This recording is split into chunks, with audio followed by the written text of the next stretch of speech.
Yo, what is good, Knicks Nation? Welcome back to Knicks Media. This is Richie, and in this video, I want to talk about Kyle Lowry as he is a potential Knicks free agent target. As you guys know, I've been posting videos pretty much every day about the Knicks free agency because I want to give you guys my thoughts, go over every single target that the Knicks have been interested in. There's a lot of news reports that the Knicks are interested in this player, that player, that player. So I want to make a video on all of them and give you guys my perspective on, in my opinion, if the Knicks should go acquire them or not. And I would love to hear what you guys have to say down below. If you guys want Kyle Lowry on the New York Knicks, feel free to comment your thoughts. Before I hop into the video, I just want to mention, if you guys are new to Knicks Media, please do not forget to smash that subscribe button. And if you want to check me out over on Instagram and Twitter, that is at NYKnicks_media. And if you enjoyed the video, please do not forget to thumbs it up. With that being said, let's jump right into Kyle Lowry. So, as we know, he is a 35-year-old veteran, been in the league for a long time, and he is still playing very good basketball.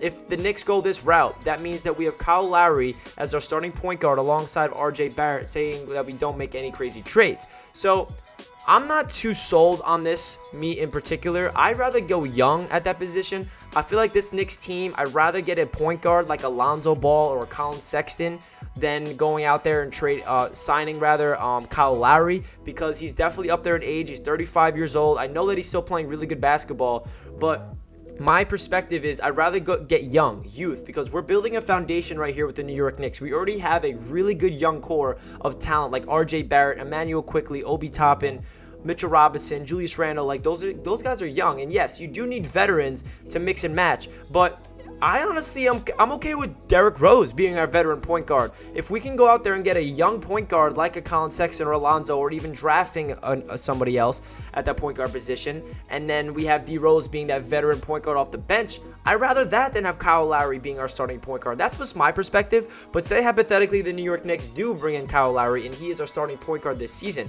what would that look like? What do you think it's going to look like for the system? So let's see. He's going to be out there with Julius Randle. I feel like they're going to be more of a win-now team this season. Kyle Lowry obviously is not getting any better with age. He's only going to regress. So if the New York Knicks decide, let's bring in Kyle Lowry, let's get a veteran point guard that can calm everything down.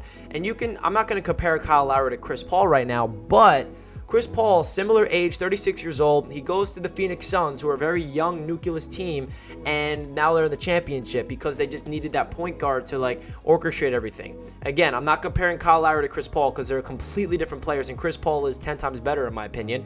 But maybe the Knicks are like, hey, we can get a very established veteran point guard that can run the offense, that can shoot the ball well from downtown, space the floor, a very good playmaker, can attack the rim. I mean, you guys know what Kyle Lowry's good at on the floor. I don't need to tell you that. So the positives to bringing in Kyle Lowry is definitely there. I think the negatives is we don't have a future point guard. It's just going to be a Band-Aid. It kind of feels like this is a short-term thing, and then who's going to be our point guard in 2 or 3 years? I'd rather bring in a guy that I feel like, hey, I want this to be our starting point guard for the next decade plus. Just like we have Julius Randle and RJ Barrett. I want to see RJ and Julius be on the Knicks for the next 5 to 10 years. I really believe that they have that ability, and I have confidence in them.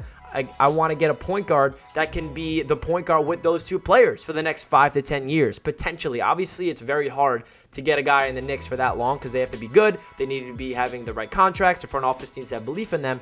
But I'm just on the board of getting younger at the point guard position. That's just how I feel. I like the young Knicks energy. We're one of the youngest teams in the league last year, going to the 4th seed in the Eastern Conference, which was awesome. So let me know down below, do you guys want Kyle Lowry on the New York Knicks? If not, let me know why. If you do, let me know why. I'd love to hear what you guys have to say. That does it for this video, and I'll catch you guys in my next one. Let's go Knicks. Peace.